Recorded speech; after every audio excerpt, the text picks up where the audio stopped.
سر به روی پر غم، پر داستان بد، پر دل، پر از بی کسی شبام.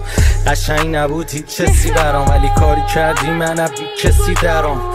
پر فش، پر قرص، پر درد، پر هرس، خود فس، خود ول دور گرد.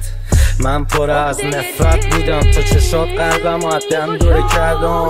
یه کار کردی باشه چشام، زندگی باشه بکام. یه کار کردی فقط قفل کارات باشم، یه کار کردی از اون عاشق چتام.